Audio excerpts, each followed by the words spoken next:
Good morning. Well, you decided yesterday that it was time for somebody to stand up and take the lead. And you decided to be that person. Why? Because it was long overdue and people were not speaking out, and I thought that if the vast majority of the moderate Muslims keep silence, this is going to hurt them, and this is going to hurt this great country. So somebody has to get out and say what real Islam is, and Islam does not condone any kind of violence or terrorism. Now, are you concerned for your own welfare, being that some extremists, Muslim extremists, are out to kill comedians like those who write for South Park? Why wouldn't they want to come after you, who head up an organization that condemns them? So I'm a believer in God, and if they do it, I consider myself that I have given my life for a good cause. Mm-hmm.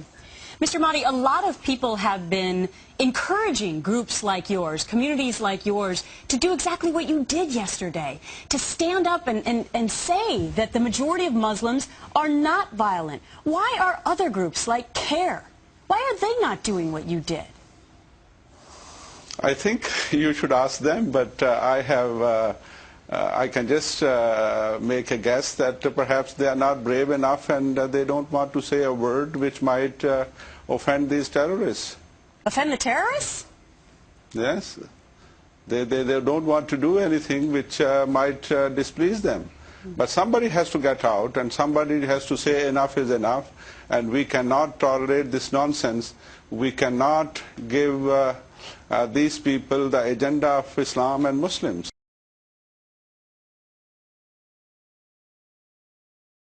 The Washington-based Council on American Islamic Relations, the nation's largest Muslim civil liberties organization, says it welcomes the arrest in the bomb plot. No matter what happens, the Muslim community stands firmly against terrorism and violations of this land's laws.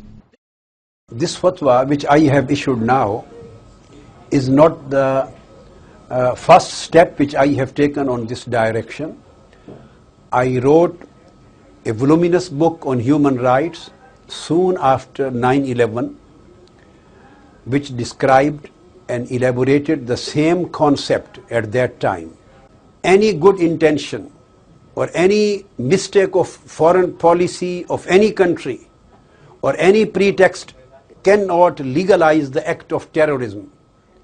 And terrorism and violence cannot be considered to be permissible in Islam on basis of any excuse. Okay. So I have a step here.